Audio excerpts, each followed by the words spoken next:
وہ حضرت امیر معاویہ کے قریبی تھے. حضرت امیر معاویہ نے ان کو حکم بنا دیا. حضرت علی رضی اللہ تعالیٰ عنہ کی طرف سے حضرت ابو موسیٰ اشعری یہ نہایت سادہ دل تھے اور ہر ایک کے متعلق عفو درگزر کا معاملہ اپنے اندر رکھتے تھے. جیسے اپنے لیے سوچتے تھے ایسے دوسرے کے لیے بھی خیال رکھتے تھے. حالانکہ ابو موسیٰ اشعری رضی اللہ تعالیٰ عنہ یہ کوفہ کے گورنر رہے ہیں، مدبر رہے ہیں، ذہین رہے ہیں، لیکن حضرت علی ان کے حکم بنانے کے حمایت میں نہیں تھے، لیکن لوگوں کی زور زبردستی پر ان کو حکم بنایا گیا.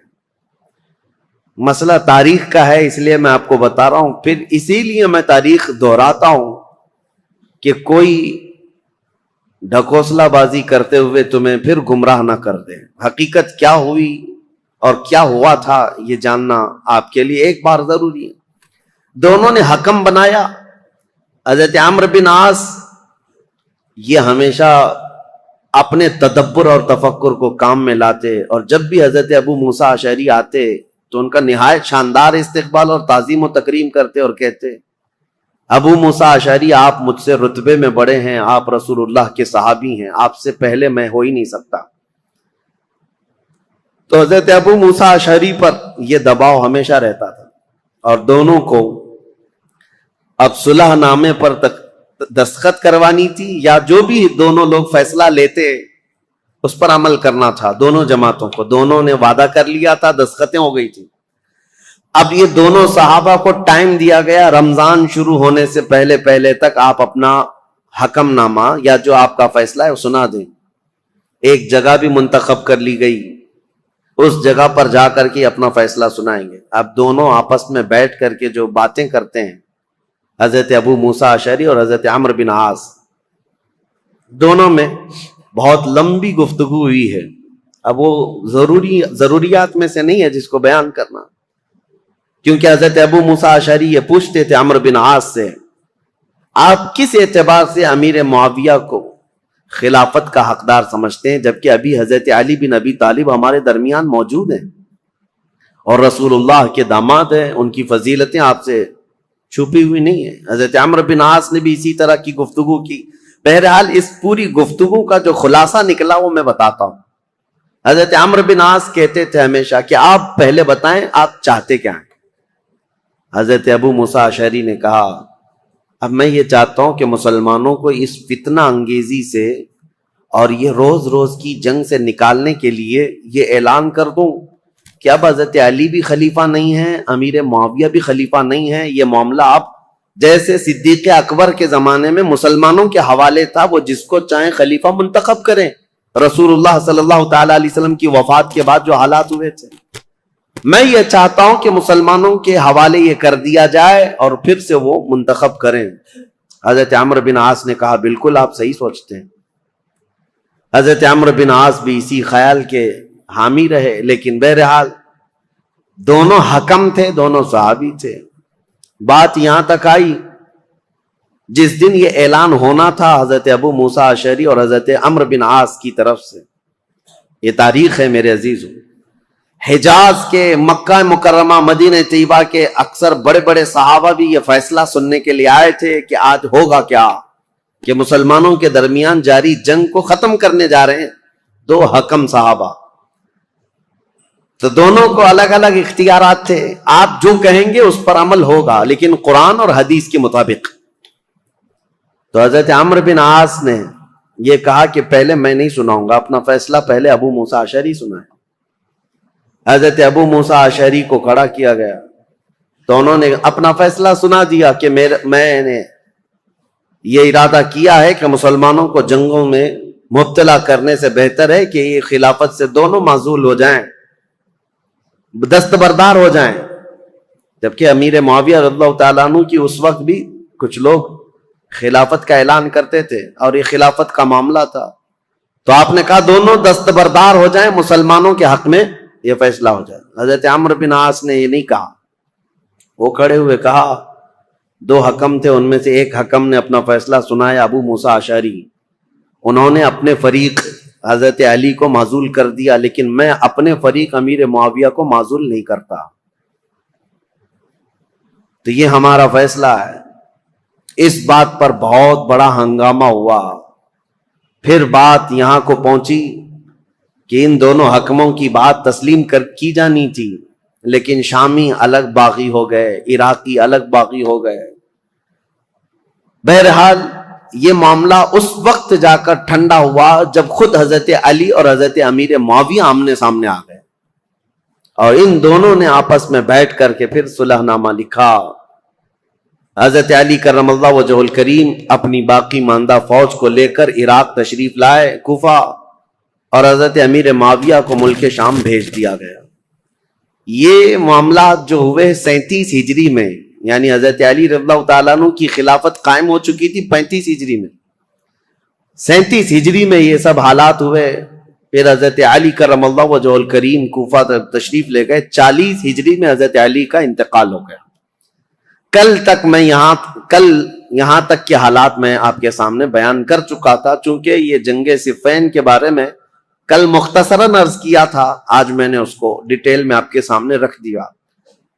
دونوں جنگیں اس میں مسلمانوں کا بڑا خسارہ ہوا ہے، جنگ جمل ہو کہ جنگ صفین ہو، دونوں جنگوں میں مسلمان شہید ہوئے. لیکن جانتے ہو ان جنگوں کے بارے میں تمہارا موقف کیا ہے، ہمارا موقف کیا ہے، شیعہ لوگوں کا موقف کیا ہے؟ یہ اپنی جگہ پر خود مولا علی کرم اللہ وجہ الکریم کا موقف کیا ہے یہ ہم دیکھتے ہیں. جنگ صفین میں جو قتل ہو کر کے گرے ہوئی تھی لاشیں، جنگ کے بعد حضرت علی رضی اللہ تعالیٰ عنہ میدان سے گزرتے، یہ بھی حدیث موجود ہے، روایت موجود ہے، ابن عساکر کی روایت. حضرت علی رضی اللہ تعالیٰ عنہ میدان سے گزرتے تھے، اور جب اپنی فوج کے جو مقتول تھے، شہید تھے، ان کو دیکھتے اور کہتے یہ جنتی لوگ ہیں جو شہید ہو گئے. اور پھر ادھر کی جماعت کے جو لوگ قتل ہوئے تھے ان کی لاشوں کے پاس جاتے، حضرت علی کہتے یہ جو جتنے قتل ہوئے جنتی لوگ ہیں.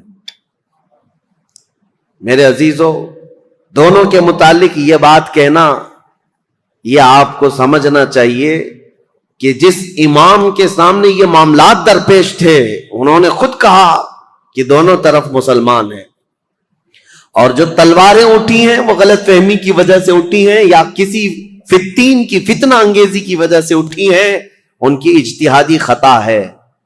لیکن بعد کے آنے والے اکابر علماء اور اکابر ائمہ اکرام جتنے بھی ہیں، سبوں نے یہی کہا ہے جنگ میں دونوں طرف صحابہ تھے، لیکن حق پر علی بن ابی طالب تھے، سیدنا مولا علی کرم اللہ وجہ الکریم تھے. خیر، 40 ہجری میں جب آپ کا انتقال ہوا تو اب خلافت کا مسئلہ پھر سے آ گیا. میں نے آپ کو شروع سے بتایا ہے تاریخ اسلام میں خلافت کا انتخاب، خلیفہ کا انتخاب، یہ بہت اہم مسئلہ ہوتا ہے. اس وقت بڑی جنگ ہو سکتی ہے، اس جنگ کو ختم کرنا، ارے میاں یہاں چھوٹے الیکشن میں جنگیں ہو جاتی ہیں. وہ خلیفہ اسلام کا انتخاب اور بہت اہم ذمہ داری ہوتی ہے. تو حضرت علی رضی اللہ تعالیٰ عنہ کے انتقال کے بعد جتنے کوفہ کے لوگ تھے، مولا علی کرم اللہ وجہ الکریم کے جتنے حمایتی لوگ تھے، اور مدینہ مکہ مکرمہ میں جتنے لوگ مولا علی کرم اللہ وجہ الکریم کے لوگ، ان کی جماعت کے، ان کے حامیان میں سے تھے، سبوں نے یہ اعلان کیا کہ حضرت علی کے بڑے بیٹے حسن، امام حسن مجتبیٰ کو خلافت پر فائز کیا جائے. حضرت امام حسن کو لوگوں نے بٹھا دیا کرسی خلافت پر، اور سب ان کے ہاتھوں پر بیعت کرنے لگے. حضرت امام حسن مجتبیٰ رضی اللہ تعالیٰ عنہ نے بیعت بھی لی. یہ 5ویں خلیفہ ہیں، تاریخ ہے 5ویں خلیفہ ہیں، اور خلافت راشدہ کا جو 30 سال کا پیریڈ ہے اس کے اندر ہی ہیں. ابھی 6 مہینے باقی ہیں خلافت راشدہ کے 30 سال حضور نے فرمایا نا. یہ سارے 29 سال ہوئے تھے حضرت ابوبکر صدیق سے لے کر حضرت علی تک. جب حضرت علی کا انتقال ہوا 29.5 سال ہوئے تھے. اور اسی کے بعد حضرت امام حسن نے بھی اعلان کیا، اور ادھر ملک شام میں دمشق میں حضرت امیر معاویہ نے اپنی خلافت کا اعلان کیا. اور شام کے جتنے لوگ تھے وہ سب کے سب حضرت امیر معاویہ کے ہاتھ پر بیعت کر لی. اب یہ خلافت کا تنازع، یعنی بیک وقت 2 خلیفہ کا اعلان، یہ سب سے پہلے خلافت راشدہ کے بعد ہوا. حضرت علی کے زمانے میں کبھی بھی حضرت امیر معاویہ نے اپنے خلیفہ ہونے کا اعلان نہیں کیا. یہ کہتے رہے کہ خلافت کے حقدار ہم بھی ہیں، لیکن خلیفہ ہونے کا عام اعلان کبھی نہیں کیا. اور حضرت علی کے انتقال کے بعد بیک وقت 2 خلیفہ کا اعلان. اہل مدینہ جتنے تھے وہ سب حضرت امام حسن کے ہاتھ پر بیعت کیے. اہل مکہ جتنے تھے وہ امام حسن کے ہاتھ پر بیعت کیے. اہل عراق جتنے تھے وہ امام حسن کے ہاتھ پر بیعت کیے. اب سیدنا امام حسن کی خلافت کا دور ہے تو ظاہر سی بات ہے میرے عزیزوں، کچھ باتیں امام حسن مجتبیٰ کی سننا بھی ضروری ہیں. رسول اللہ صلی اللہ تعالی علیہ وسلم کے یہ وہ عظیم نواسے ہیں جن کو خود رسول اللہ میں اپنا بیٹا کہتے تھے. اور مدینے میں موجود صحابہ کہتے ہیں رسول کریم صلی اللہ تعالی علیہ وسلم سے سب سے زیادہ ملتی جلتی شکل اگر کسی کی تھی تو امام حسن مجتبیٰ کی تھی. ان کے چہرے پاک کو دیکھتے لوگ تو حضرت امام حسن مجتبیٰ رضی اللہ تعالیٰ عنہ کو، حضور کو یاد کرتے تھے. اور امام حسن کی فضیلت کیا تھی؟ یہ نبی پاک صلی اللہ تعالی علیہ وسلم کے وہ محبوبوں میں سے دونوں شہزادے حسن و حسین رضی اللہ تعالیٰ عنہما.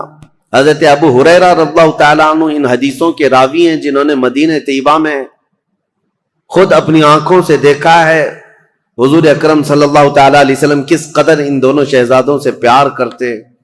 یہاں تک کہ ایک مرتبہ امام حسن کو اور امام حسین کو، یا صرف امام حسن کو، کندھے پر سوار کر کے حضور مدینے میں چل رہے تھے. کسی صحابی نے دیکھ کر کے حضرت امام حسن کی طرف دیکھ کر کہا شہزادے کتنی اچھی سواری پایا ہے. کونین کا آقا و مولا سید الانبیاء جس کے دوش پر تو سواری کر رہا ہے. نبی پاک صلی اللہ تعالی علیہ وسلم نے اس صحابی سے فرمایا تم نے صرف سواری دیکھا، یہ بھی تو دیکھو سوار بھی کتنا اچھا ہے، سوار بھی کتنا اچھا ہے. نبی کریم صلی اللہ تعالی علیہ وسلم ان شہزادگان سے بے حد محبت کرتے تھے. یہاں تک ارشاد ہے حدیث میں ہما ریحانتی فی الجنہ ہما ریحانتی فی الدنیا. حضور صلی اللہ تعالی علیہ وسلم نے فرمایا کہ یہ دونوں شہزادے میرے لیے دنیا میں جنت کے 2 پھولوں کی طرح. اسی لیے حضور ان کی گردنوں کو سونگھتے تھے اور ان کے چہروں کو جب بوسہ لیتے تھے تو آپ ان کو سونگھا کرتے. صحابہ یہی کہتے کیا آپ ان بچوں کو سونگھتے ہیں؟ چومنے کا، بوسہ دینے کا رواج تو ہے، سونگھنے کا کیا ہے؟ نبی کریم صلی اللہ تعالی علیہ وسلم یہ فرماتے یہ جنت کے 2 حسین پھول ہیں. اور ان کے نام عرب میں بالکل نیو نام تھے، بالکل جدید. اس سے پہلے حسن نام بھی عربوں میں نہیں پایا جاتا تھا، حسین نام بھی نہیں پایا جاتا تھا. صحابہ کہتے ہیں اللہ تعالیٰ نے یہ دونوں نام بچائے رکھے، محفوظ رکھے، اور رسول اللہ کے نواسوں کے سب سے پہلے نام رکھے گئے حسن اور حسین. سیدنا امام حسن اور حسین ان کی فضیلتیں کیا بیان کی جائیں. اب چونکہ امام حسن کی خلافت کا دور ہے تو ان کے بچپن کے حالات، نبی کریم صلی اللہ تعالی علیہ وسلم کی آغوش تربیت میں انہوں نے پروان چڑھی پایا ہے. تو اس سے بہتر اور کیا چیز بیان کی جائے جن کو نبی کریم صلی اللہ تعالی علیہ وسلم نے اپنے ہاتھوں سے کھلایا ہو، اپنے ہاتھوں سے سلایا ہو، اپنے ہاتھوں سے پہنایا ہو، اور جب حضور نماز میں چلے جائیں تو یہ بچے حضور پر سوار ہو جائیں. اس قدر حسین اور خوش نما ماحول میں انہوں نے تربیت پائی ہے مدینہ طیبہ میں. نبی کریم صلی اللہ تعالی علیہ وسلم کی آغوش محبت میں پروان چڑھنے والے یہ جوانوں کی فضیلتیں بیان سے باہر ہیں. حضور نے فرمایا میرے یہ دونوں بچے جنتی جوانوں کے سردار ہیں. اور حضور اکرم صلی اللہ تعالی علیہ وسلم نے خاص امام حسن کے لیے جو ایک بات فرمائی، چونکہ خلافت امام حسن کی بات چل رہی ہے. ایک بار رسول پاک صلی اللہ علیہ وسلم خطبہ دے رہے تھے ممبر پر کھڑے تھے تو امام حسن ایک پاؤں کو پکڑے ہوئے تھے حضور صلی اللہ علیہ وسلم کی، حضور کے قدم مبارک کو پکڑے ہوئے تھے. جب حضور ممبر پر خطبہ دے رہے ہیں، نبی کریم صلی اللہ تعالی علیہ وسلم نے خطبہ دیتے دیتے لوگوں کو یہ ارشاد فرمایا لوگوں اس بچے کو پہچانو، ایک دور آئے گا میرا یہ بچہ سردار ہوگا اور میری امت کی 2 بڑی جماعتوں میں صلح کر آئے گا. حضور صلی اللہ تعالی علیہ وسلم کا فرمان کب؟ جب امام حسن کی عمر بہت چھوٹی سی تھی، بچپن میں رسول پاک صلی اللہ تعالی علیہ وسلم کا قدم پاک پکڑ کر بیٹھے ہوں خطبے کے دوران، اس وقت رسول اللہ نے یہ بشارت دی تھی کہ میرا یہ بیٹا سردار ہوگا اور 2 بڑی جماعتوں میں صلح کرائے گا۔ بہرحال فضیلتیں بیان سے باہر ہیں، آپ نہایت ہی متقی پرہیزگار، یہاں تک کہ صحابہ اور تابعین نے کہا ہے، امام حسن بصری اور دیگر تابعین سے یہ روایت ہے کہ امام حسن بصری سے زندگی بھر میں کسی نے سخت جملہ نہیں سنا۔ ایک ہی مرتبہ ان کا عمیر بن عثمان ان سے کچھ زمین کے معاملات کو لے کر کے مسئلہ ہوا، انہوں نے بہت انہیں سمجھایا۔ امام حسن کبھی بھی سخت جملہ نہیں کہتے تھے اور نہ ہی زندگی میں کبھی کسی نے ان سے گالیاں سنی، کبھی نہیں ہوا۔ حضرت امام حسن بہت بردبار کس کو کہتے ہیں؟ سب سے زیادہ برداشت کی طاقت رکھنے والا، امام حسن کے اندر یہ جذبہ تھا، کبھی کسی کے خلاف سخت جملہ استعمال نہیں کیا۔ عمیر بن عثمان سے جب یہ معاملہ ہوا تو لوگوں نے آ کر کے کہا کہ آپ کی ساری دلیلیں، ساری باتیں انہوں نے رد کر دی، وہ ماننے کو تیار نہیں۔ امام حسن نے کہا اس سے زیادہ میں کیا کر سکتا ہوں، اس کی ناک خاک آلود ہو جائے۔ بس یہ ایک جملہ فرمایا گیا، پوری زندگی میں ہم نے امام حسن سے سنا، اس کے علاوہ سخت جملہ کسی کے بارے میں کہتے ہوئے کبھی نہیں سنا۔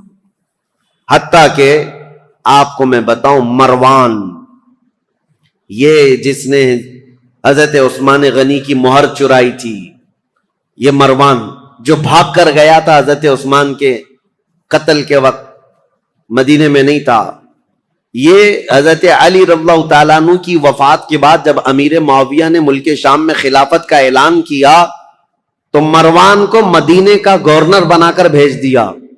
یہ مروان سخت قسم کا آدمی تھا، اس کی پیدائش میں فرمایا تھا رسول کریم صلی اللہ تعالی علیہ وسلم نے، گرگٹ کا بچہ گرگٹ پیدا ہو گیا۔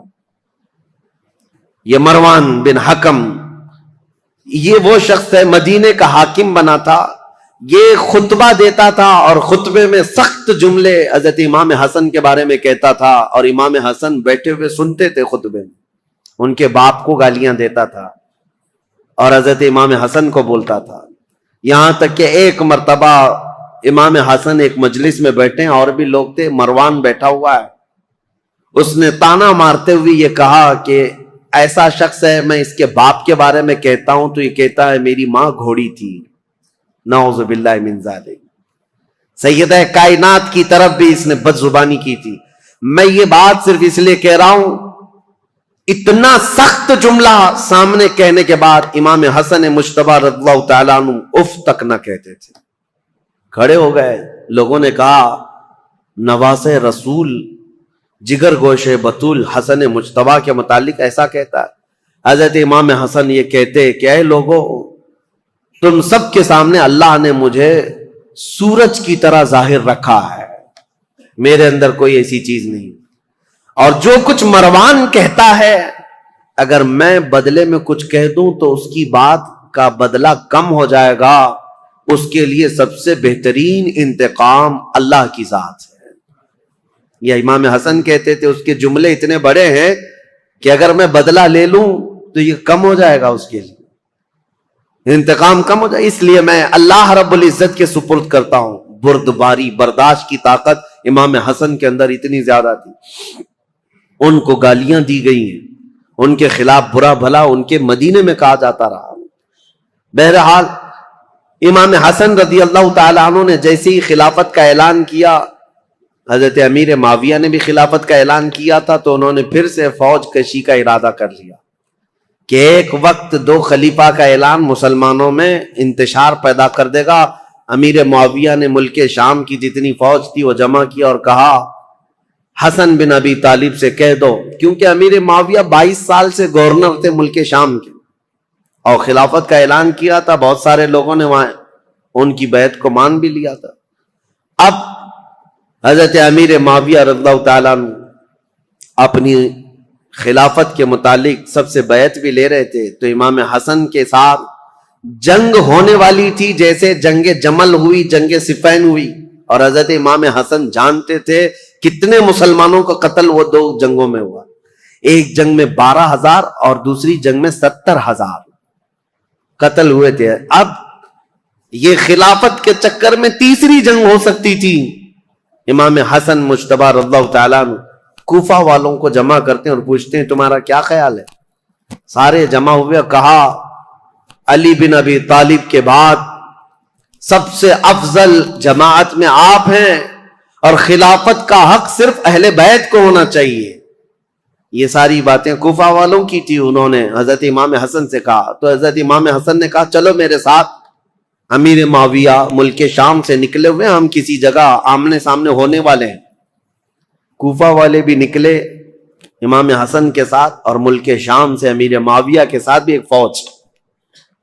لیکن جس جگہ ان دونوں فوجوں کا آمنا سامنا ہوا، امام حسن جنگ کی نیت سے نہیں آئے تھے، سیدھے حضرت امیر معاویہ کے پاس گئے، کہا پچھلی جنگوں کے تلخ تجربے میرے سامنے ہیں، اس کے کڑوے نتیجے مجھے پتا ہیں، خون بہے گا ہمارے درمیان یا تمہارے درمیان، میں خلافت کا یہ کڑوا مزہ نہیں لینا چاہتا، لہذا میں تم سے کچھ شرائط پر صلح کرنا چاہتا ہوں۔ حضرت امیر معاویہ نے کہا بتائیے آپ، وہ حضور صلی اللہ تعالیٰ علیہ وسلم کے نواسے ہیں، حضرت علی کے بیٹے۔ امیر معاویہ ایسا نہیں ہے کہ ان کی بے حرمتی کرتے تھے یا توہین کرتے تھے، نہیں، عزت بھی کرتے تھے۔ خلافت کا معاملہ ہے تو حضرت امام حسن نے صلح نامہ لکھوایا، شرائط لکھوائے۔ اس میں پہلی یہ تھی کہ امیر معاویہ کے انتقال کے بعد خلافت پھر امام حسن کے پاس آ جائے گی۔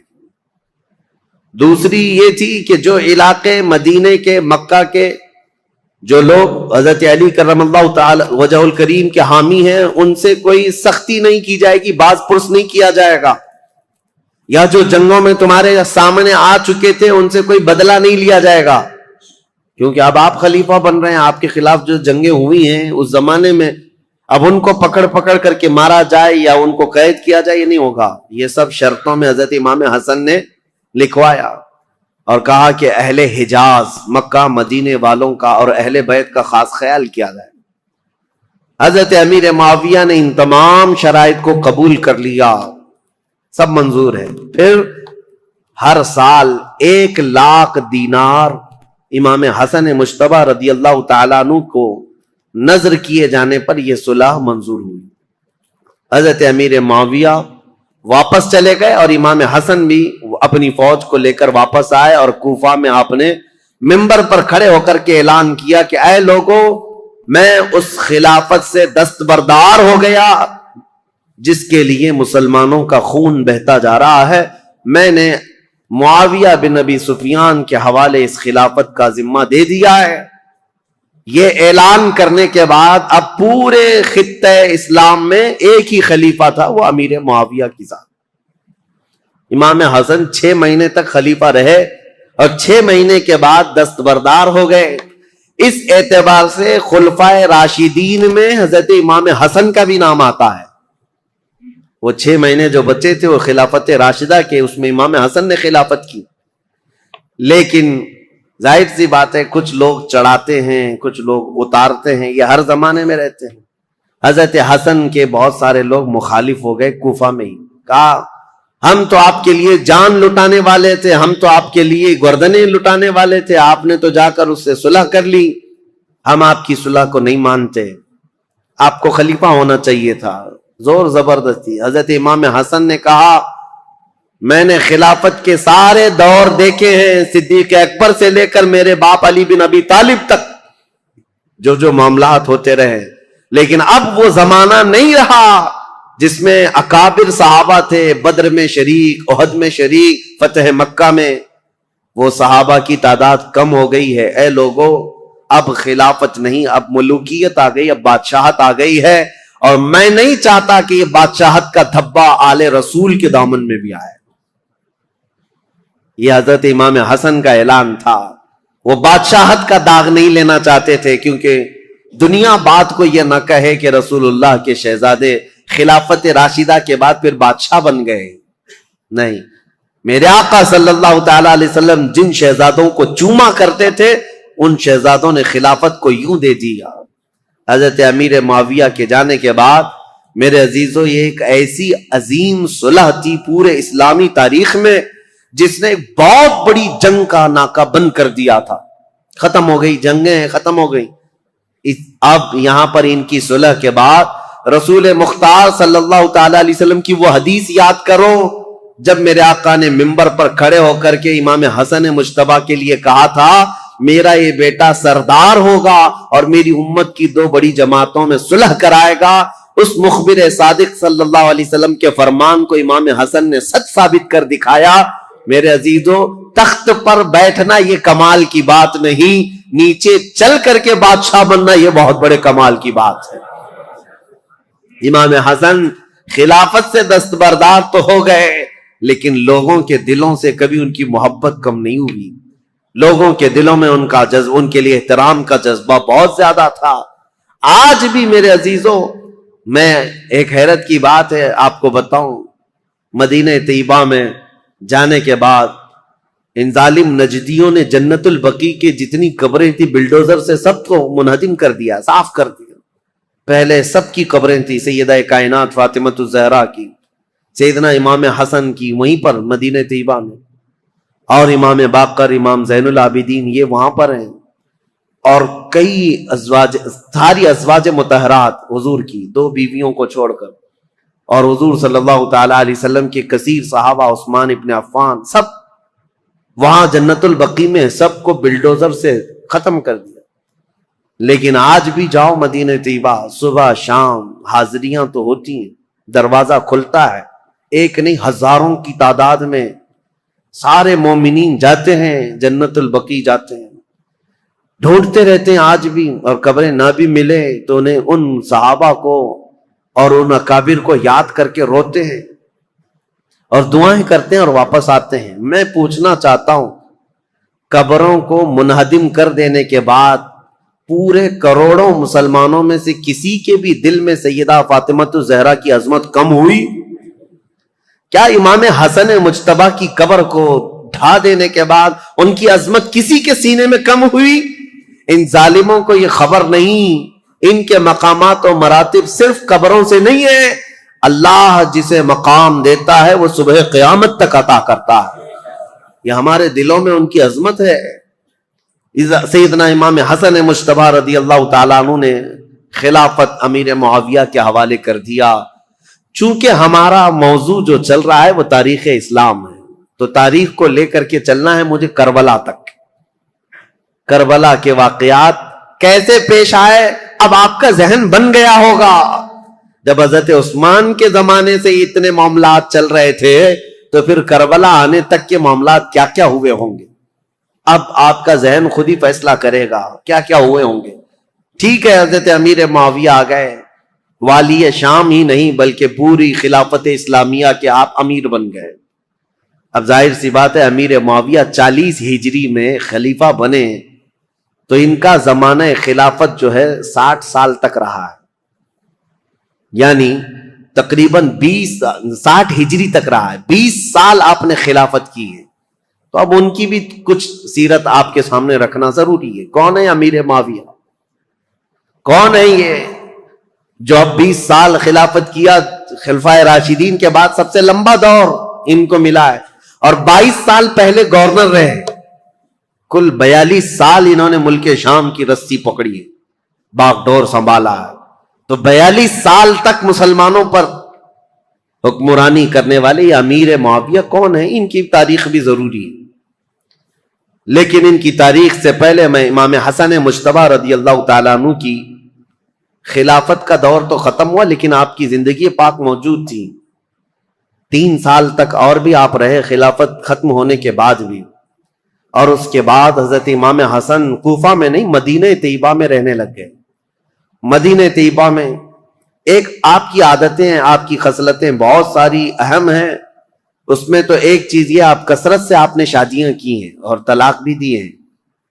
اس کی ایک وجہ یہ بتائی جاتی تھی کہ لوگ حضرت علی جو ہے اعلان کرتے بھی تھے منبر پر کہ اے لوگوں، کوفہ کے لوگوں، میرے بیٹے حسن کو اپنی بیٹیاں مت دینا، یہ طلاق دے دیتا ہے۔ اس کے باوجود لوگ قبیلہ در قبیلہ آ کر کہتے ہم تو اپنی بیٹیاں دیں گے. وجہ یہ ہے کہ لوگ اپنی بیٹیوں کا رشتہ رسول اللہ کے خاندان سے جوڑنا چاہتے تھے کہ نسبت حاصل ہو جائے.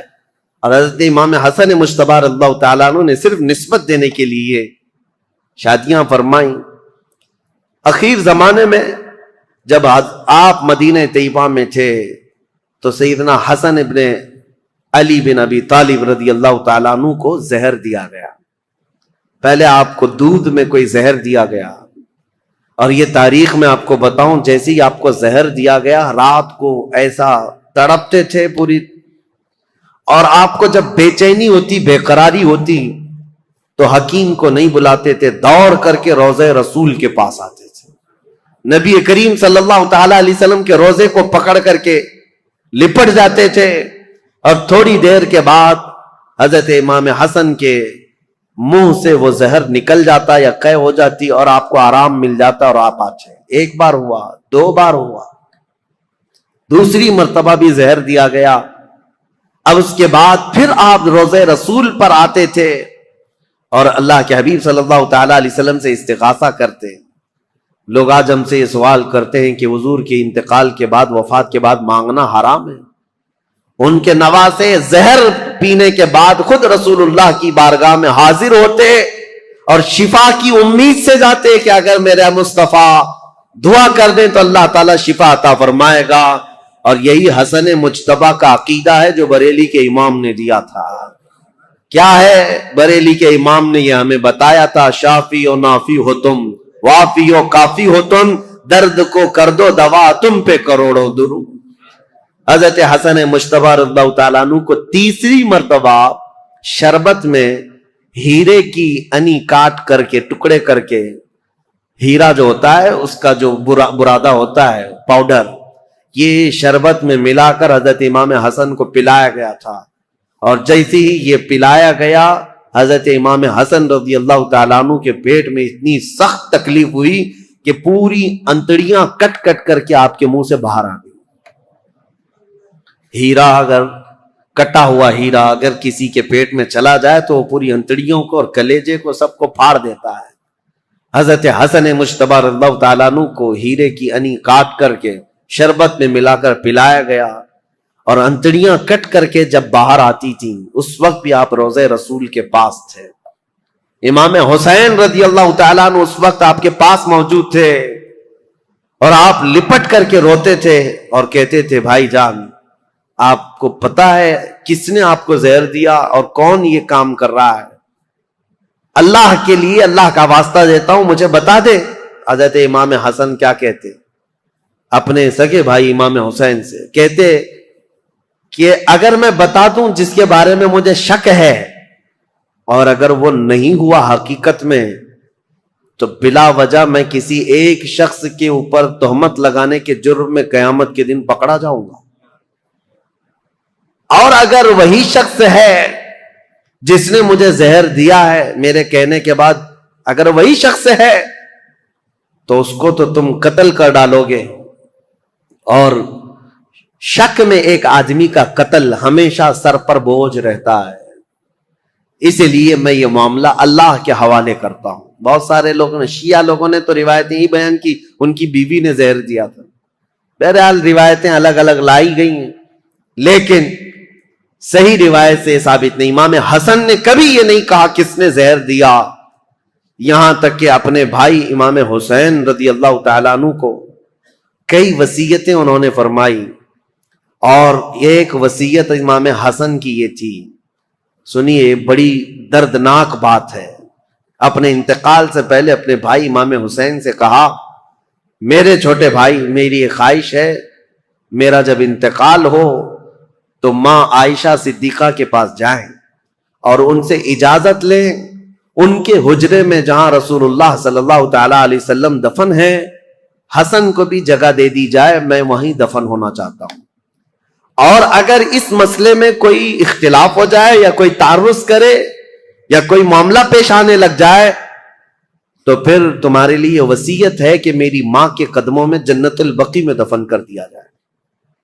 امام حسین کو یہ جب وصیت کی، حضرت ابو ہریرہ بھی وہاں تھے، انتقال ہو گیا، آپ کی جنازہ پڑھی گئی، فرمایا گیا کہ اس دن پورے مدینے میں آپ کے جنازے پر اتنی بھیڑ تھی کہ اگر اوپر سے سوئی گرائی جاتی تو زمین پر نہیں گرتی، اتنے لوگوں کا مجمع تھا، پورا مدینہ بھر گیا تھا، بے اختیار لوگوں کی چیخیں نکلی تھی مدینہ طیبہ میں، کیونکہ امام حسن کو مدینہ طیبہ میں بچپن سے لوگوں نے دیکھا تھا۔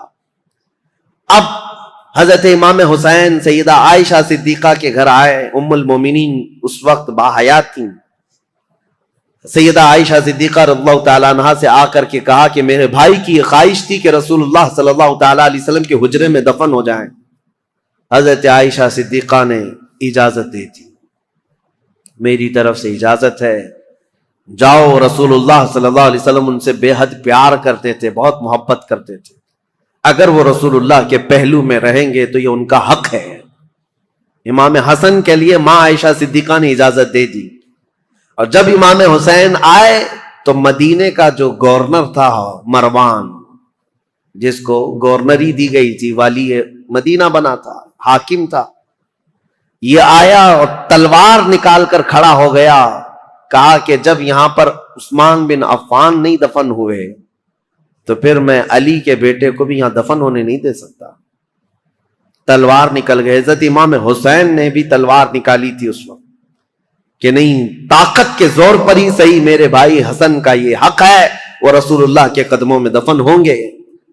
لیکن جب یہ جنگ ہونے جیسی نوبت آئی تو حضرت امیر معاویہ، حضرت ابو ہریرہ رضی اللہ تعالیٰ عنہ جو کثرت سے رسول اللہ کی حدیثوں کے راوی ہیں، وہ اس وقت امام حسین کے پاس آئے اور کہا، پہلے تو انہوں نے مروان کو اتنی ڈانٹ لگائی اور کہا تو ظلم کی تلوار اپنے ہاتھ میں پکڑا ہے، تجھے پتا ہے کس کے متعلق یہ بات کی جا رہی ہے؟ رسول اللہ کے نواسے ہیں، جن کے گھر سے پوری دنیا میں شریعت نکلی ہے، جن کے گھر بے اجازت جبرائیل نہیں آتے تھے، تجھے پتا ہے؟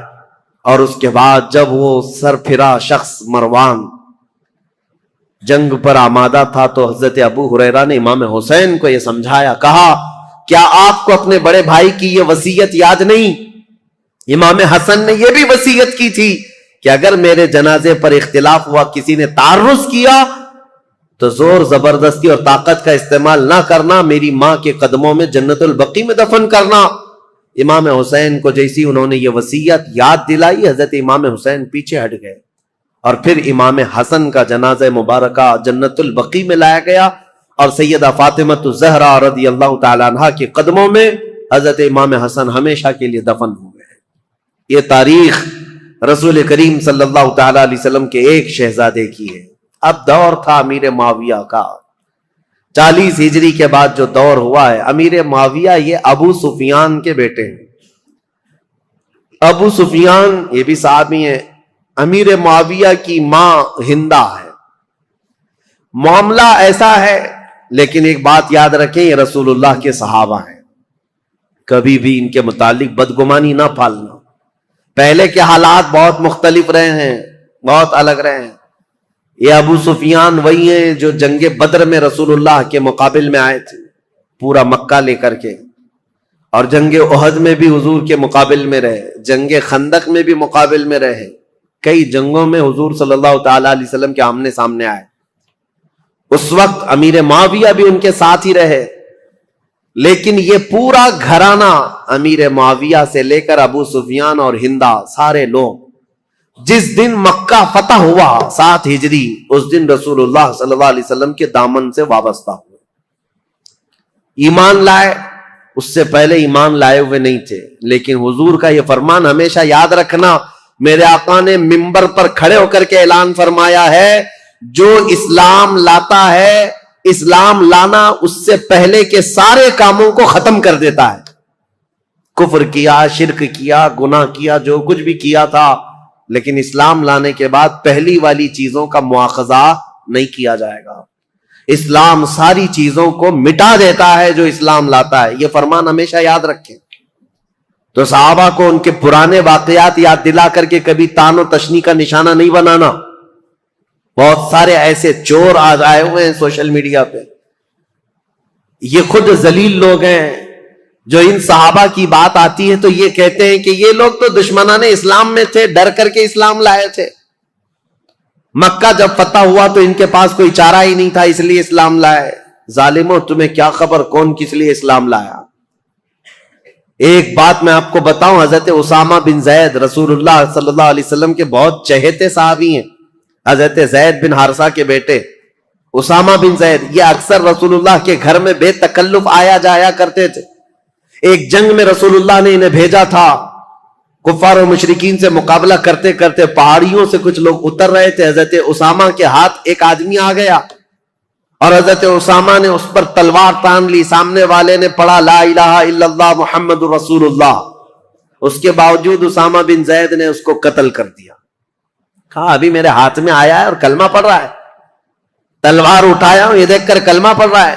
لیکن جو صحابہ تھے ان کو یہ بات بری لگی، حضور صلی اللہ تعالی علیہ وسلم کے پاس آئے اور اس مسئلے کو رکھا، کہا یا رسول اللہ صلی اللہ علیہ وسلم، آپ کا فرمان تو ہے کہ جب کوئی کلمہ طیبہ پڑھتا ہو تو اس کے خلاف تلوار نہیں اٹھا سکتے، لیکن اسامہ بن زید نے آج ایک ایسے شخص کو قتل کر دیا جو کلمہ پڑھ رہا تھا سامنے۔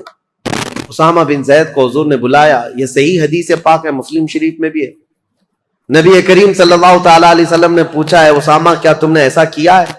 اسامہ بن زید نے کہا یا رسول اللہ وہ تو ڈر کے مارے کلمہ پڑھ رہا تھا، میں نے جب تلوار اٹھائی تب وہ کلمہ پڑھ رہا تھا۔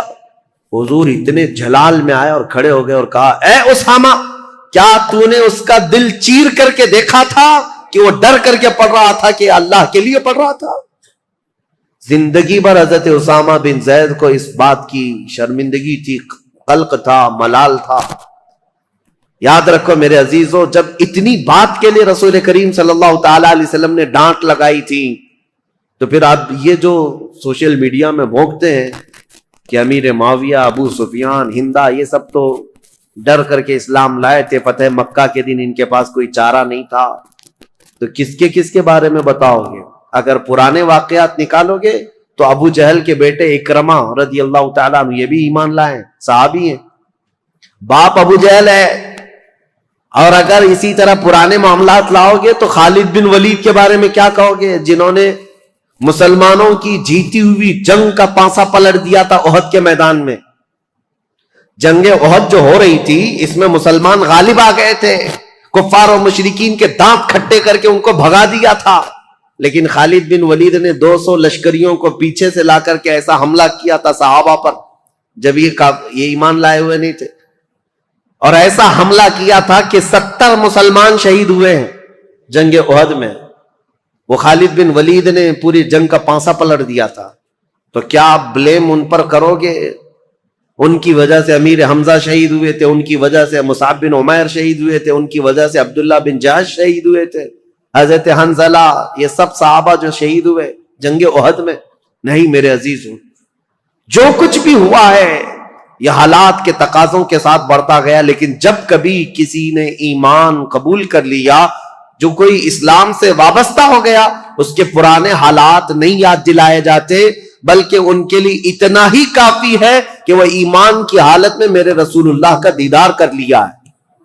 یہ مقام قیامت تک اب کسی کو ملنے والا نہیں ہے۔ حضرت ابو سفیان رضی اللہ تعالیٰ عنہ یہ اگرچہ جنگوں میں حضور کے خلاف آتے رہے، لیکن فتح مکہ کے بعد جب اسلام لائے تو دل کے ساتھ، عقیدت کے ساتھ اور یقین کے ساتھ ایمان لائے ہوئے صحابہ میں سے، اور ان کے بیٹے حضرت امیر معاویہ۔ اب امیر معاویہ کی پیدائش کا معاملہ میں بتاتا ہوں۔ ان کی ماں ہندا، یہ بھی صحابیاں ہیں، لیکن یہ وہی ہندا ہیں جنہوں نے احد کے میدان میں حضرت امیر حمزہ کا کلیجہ چبایا تھا۔ دیکھیے حالات کو اگر آپ بتائیں گے تو معاملات بہت سارے ہوئے ہیں، کیونکہ اس وقت جنگیں چل رہی تھیں، اور امیر حمزہ کا کلیجہ انہوں نے اس لیے چبایا تھا کہ ہندا کے باپ کو امیر حمزہ نے بدر میں مارا تھا، ہندا کے بھائی کو قتل کیا تھا، تو جس کے گھر میں یہ سب معاملات چل رہے ہوں، جنگوں کا تقاضا تھا اس وقت، لیکن بعد میں وہ ایمان لائیں اور صحابیت کا شرف بھی حاصل کیا۔ جو عورتوں میں صحابیات ہیں ان میں حضرت ہندا کا بھی مقام ہے۔ بات یہ تھی کہ ہندا کے باپ ربیعہ، یہ ہندا کی شادی فاقیہ نام کے ایک شخص سے کی تھی۔ فاقیہ بڑا امیر آدمی تھا، مکہ کا رہنے والا، اور وہ ایک مرتبہ اپنے بیوی ہندا کے ساتھ بیٹھا ہوا تھا، اور اس وقت جتنے شاعر آتے تھے دور دراز سے وہ فاقیہ کے پاس آتے، وہ سب کو پیسے بہت لٹاتا تھا. تو تھوڑی دیر کے لیے وہ کسی کام سے نکل کر باہر گیا، ہندا اکیلی بیٹھی تھی جھوپڑی میں. تو ایک کوئی اجنبی شاعر آیا، اور جیسے ہی وہ خیمے کے پاس آیا، اندر دیکھا عورت اکیلی ہے، تو دروازہ پردہ گرا کر وہ واپس چلا گیا کہ ہندا اکیلی ہے، شوہر نہیں ہے، فاقیہ موجود نہیں. اسی اسنا میں وہ شاعر جا رہا تھا، فاقیہ اندر آ رہا تھا. فاقیہ نے آتے ہی پوچھنا شروع کر دیا، اس مرد سے تیرا کیا تعلق ہے؟ اس اجنبی آدمی نے تیرے ساتھ اکیلے میں کیوں ملاقات کی؟ وہ اتنا شکی مزاج تھا کہ اس نے ہندا کا جینا تنگ کر دیا، بہت سخت شست کیا، اور اس کے بعد ہندا روتی ہوئی اپنے باپ کے پاس آ گئی. تو جو ہندا کا باپ ہے ربیعہ، اس نے کہا کہ سچ سچ بتا ہوا کیا تھا؟ تو ہندا نے کہا جو اس وقت ان کے خداؤں کی قسمیں وہ کھاتی تھی سب کھائی. کہا کہ میرا دامن پاک ہے، میں نہ اس آدمی کو جانتی ہوں نہ پہچانتی ہوں، مجھے تو یہ پتا بھی نہیں کوئی آیا تھا، یہ تو میرے شوہر نے بتایا کہ کوئی آ کر کے بھی گیا ہے یہاں پر. ہندا نے یہ سب باتیں کی. اب معاملہ یہاں تک پہنچا کہ ہندا کے باپ نے یہ کہا کہ اس مسئلے کو ہم، ایک مشہور کاہن تھا، عیسائی کاہن جو ہوتے ہیں جوتش جس طرح کے، ان کے پاس جا کر کے اس مسئلے کو رکھیں گے. یمن کا رہنے والا ایک جوتش ہے جو باتیں بھوشمانی کرتا ہے، اس کے سامنے یہ مسئلے کو رکھیں گے اور جو حقیقت ہوگی وہ کھل کر کے آئے گی. ہندا نے کہا ٹھیک ہے چلتے ہیں. فاقیہ سے کہا گیا تو وہ بھی چلنے کو تیار تھا. وہ اپنے ساتھ خاندان کو لے لیا، فاقیہ کو، اور ہندا کی سہیلیاں اور اس کا باپ، یہ سارے لوگ نکل پڑے یمن. اور جیسے یمن پہنچے تو ہندا کے جسم میں پیلا پنانے لگ گیا اور وہ ڈر کے مارے کانپنے لگ گئی. ہندا، باپ نے کہا تو چور ہوگی پھر، یا تو ڈر رہی ہے. جیسے ہی ہم کاہن کے پاس آئے تو ڈرنے لگ گئی. کہا میں ڈر نہیں رہی ہوں اس بات سے کہ میں گناہگار ہوں، میں ڈر رہی ہوں اس بات سے کہ یہ اٹکل پچو مارنے والے جوتش لوگ، اگر اس کا بتایا ہوا کبھی غلط نکل گیا، میں تو ویسے گنہگار نہیں ہوں لیکن اس کا کہا ہوا سچ ہے، یہ کیسے 100% یقین ہوگا؟ اگر اس نے غلطی سے کہہ دیا کہ میں نے کوئی غلط کیا ہے تو پورے عرب میں میری بدنامی ہوگی اور ہمیشہ کے لیے میرا نام زانیوں میں شمار ہو جائے گا، اس لیے میں ڈر رہی ہوں. یعنی مکہ کے جاہل لوگ تھے، مکہ کے بت پرست تھے، جیسے بھی تھے، لیکن ان کو اس بات کا بھی یقین تھا کہ جوتش لوگ اٹکل پچو مارتے ہیں. وہ بتوں کی پوجا کرنے والے بھی جانتے تھے کہ یہ پورا پکا نہیں بولتے. مجھے حیرت ہوتی ہے جاہل مسلمان کیسے طوطے والے بابا کے پاس جا کے بیٹھتے، طوطا نکال رہا ہے اور اس کا بھوش بتا رہا ہے، اور خود کا پتہ نہیں ہے، برج پر بیٹھا ہوا ہے، سڑک پر بیٹھا ہوا ہے، اور پالا ہوا ایک طوطا چٹیاں نکال کر. بڑے شوق سے لوگ اپنا مستقبل، اپنا فیوچر پوچھ رہے ہوتے ہیں. اور حیرت کی بات ہے طوطا بھی بتا رہا ہے اور کچھ لوگ اپنا ہاتھ لے جا کر کے بتا رہے ہیں، لکیر دیکھو اور بتاؤ ہمارا فیوچر کیسا ہے. لکیریں دیکھ کر کے بتانے والے. میرے عزیزو، اللہ تبارک و تعالیٰ نے تمہارے سامنے پورا قرآن رکھا ہے، دین اسلام کی مضبوطیاں ہیں. میرے آقا نے فرمایا جو کسی کاہن کے پاس اپنا ہاتھ لے کر گیا، حضور نے فرمایا فقد کفر بما انزل محمد، اس نے محمد کا انکار کر دیا. جو کچھ رسول اللہ پر اترا ہے اس کا اس نے انکار کر دیا. تمہارا یہ شیوا نہیں ہے کہ تم مسلمانوں اور جوتشوں کے پاس جاؤ اور اپنے گھر بنانے کے لیے واستو پرکار کا خیال کرتے رہو. یہ سب چیزیں جو توہمات ہیں یہ تمہارے حصے کی نہیں ہے، تمہاری نہیں ہے.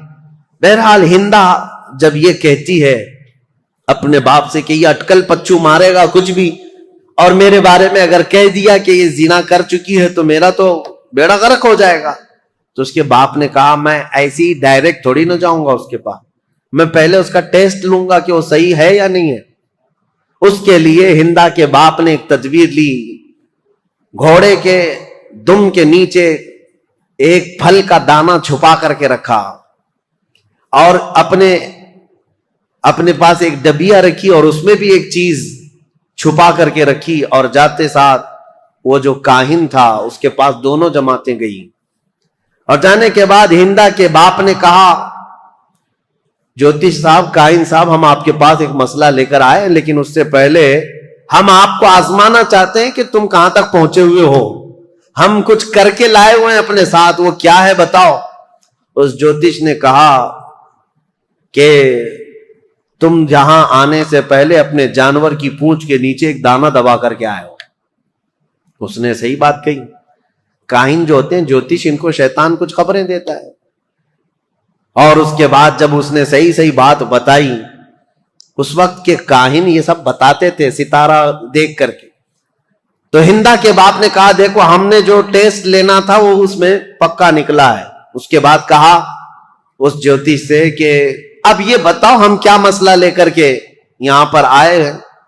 اس میں ایک عورت کے بارے میں یہ الزام ہے کہ اس نے زنا کیا ہے اجنبی مرد سے. تو کہا عورتوں کو یہاں بٹھاؤ. کئی عورتیں تھیں، وہ سب کے پاس جاتا تھا، سونگتا تھا، کسی کے کندھے کو مارتا تھا. اس کے بعد ایک ایک عورت کو اس طرح سے مار مار کے الگ کیا. جب ہندا کی باری آئی تو کندھے پر مارا اور اس کے بعد کہا کھڑی ہو جاؤ. اور جیسی ہندا کھڑی ہوئی کہا کہ یہ عورت بالکل پاک و صاف ہے، اس نے آج تک کوئی دوسرے مرد سے کوئی بدکاری نہیں کی. اے لوگوں، میں تمہیں یہ بات بھی کہتا ہوں کہ یہ ہندا پاک ہے، اپنے شوہر کے بستر کوئی امانت کو اس نے بچائی ہے. اور یہ بھی میں تمہیں کہتا ہوں ان قریب اس کے گھر میں ایک بیٹا پیدا ہوگا جو پورے عرب کا بادشاہ ہوگا، اس کا نام معاویہ ہوگا. یہ کاہن نے پہلے ہی یہ خبر بھی دے دی. اب جیسی ہی ہندا کی پاکی اور برت اس نے بیان کیا تو جو شوہر تھا فاقیہ جلدی سے آ گیا، آجا میری بیگم، صاف ہے تو پاک ہے. ہندا نے جھٹک کر کہا ایسے شخص کے پاس تو میں اب زندگی بھر نہیں جا سکتی، مجھے اس سے طلاق چاہیے. اور اس کے بعد جب جوتش نے کہا ہے کہ میرے پیٹ سے ایک بیٹا پیدا ہونے والا جو بادشاہ ہوگا، میں تو یہ چاہتی نہیں کہ ایسے شکی آدمی سے کوئی بادشاہ پیدا ہو، میں یہ چاہتی نہیں ہوں. تو پھر ہندا کے باپ نے طلاق کروا دی، ختم ہو گئی. ہندا جیسی مکہ واپس آئی تو ہندا سے حضرت ابو سفیان نے نکاح کر لیا. اس وقت یہ ایمان لائے ہوئے لوگ نہیں تھے. ابو سفیان نے نکاح کیا اور ابو سفیان اور ہندا کے نکاح سے حضرت امیر معاویہ پیدا ہوئے. امیر معاویہ بچپن سے ہی بہت ذہین تھے، حلیم الطبع، بردبار، ان کے اندر بھی برداشت کی طاقت بہت، معاملہ فہمی اور سیاست ان کے اندر بچپن سے تھی. لکھنے پڑھنے میں بھی شوق تھا. اس لیے حضور صلی اللہ تعالی علیہ وسلم پر جب وحی اترتی تھی، قرآن کی آیتیں آتی تھی، تو لکھنے والے جو تھے چند صحابہ تھے، ان میں حضرت امیر معاویہ کا نام ہے، وہ کاتبین وحی میں سے ہیں. قرآن لکھنے کے لیے حضور نے چند صحابہ کو خدمت پر مامور کیا تھا. امیر معاویہ بھی قرآن لکھنے والوں میں تھے، کاتب قرآن ہیں. اور قرآن کو انہوں نے اپنے ہاتھوں سے لکھا ہے. جو سب سے پہلے نازل ہوا قرآن یہ حضرت امیر معاویہ. لیکن مسئلہ یہ ہے کہ یہ 7 ہجری میں ایمان لائے اور 11 ہجری میں حضور کی وفات ہوئی. 3 سال رسول پاک صلی اللہ تعالی علیہ وسلم کا زمانہ پایا. لیکن معاملہ وہ نہیں ہو سکتا جو صدیق اکبر کا تھا، معاملہ وہ نہیں ہو سکتا جو عمر فاروق کا تھا، معاملہ وہ نہیں ہو سکتا جو عثمان غنی اور حیدر کرار کا تھا، کیونکہ وہ سابقین اولین میں سے تھے، سب سے پہلے اسلام لائے اور رسول پاک صلی اللہ تعالی علیہ وسلم کی سب سے زیادہ تربیت حاصل کرنے والے وہ صحابہ تھے. بہرحال حضرت امیر معاویہ جب جوان ہوئے تو آپ کو حضرت ابو بکر صدیق نے ان کے سگے بھائی کے ساتھ ملک شام بھیجا. ان کے سگے بھائی کا نام بھی یزید ہے، یزید بن ابو سفیان. ابو سفیان کے 2 بیٹے ہیں جن کا نام یہاں میں ذکر کر رہا ہوں، ایک کا نام یزید اور ایک کا نام معاویہ. عربوں میں رواج تھا، بار بار ریپیٹڈ نام رکھتے تھے، دادا کا نام پھر پوتے کو، پوتے کا نام پھر فلاں کو.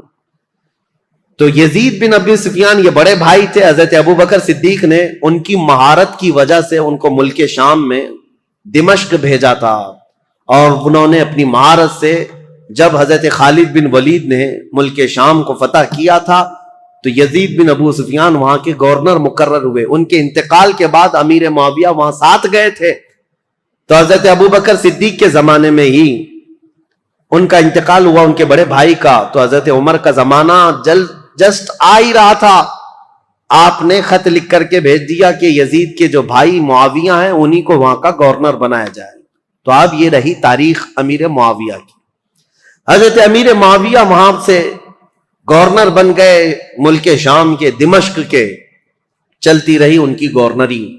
حضرت عمر کا زمانہ، حضرت عثمان کا زمانہ، یہ کل ملا کر 22 سال کا زمانہ ہوتا ہے. حضرت عمر 10 سال، حضرت عثمان 12 سال.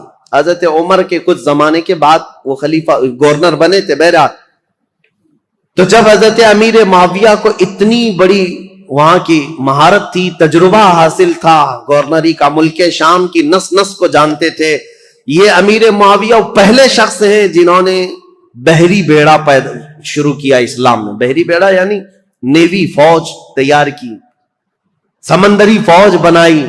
اور قبرص کو، جیسے کہ میں نے بتایا حضرت عثمان کے زمانے میں امیر معاویہ کی سپہ سالاری میں سائپرس ترکی کا جو علاقہ ہے وہ فتح ہوا، اور وہ 500 جہازیں حضرت امیر معاویہ نے سمندر میں اتاری تھی. اور پھر مصر میں ایک کارخانہ بنایا جہاں جہاز بنائے جاتے تھے. آپ کی عقل بہت زیادہ تیز، معاملہ فہمی بہت زیادہ تھی. کئی نئی چیزوں کو آپ نے ایجاد کیا حضرت امیر معاویہ نے. اب ان کی خلافت کا جو دور چلا ہے وہ اختلافات بہت زیادہ رہے، لیکن میرے عزیزوں اس وقت بڑے بڑے صحابہ موجود تھے.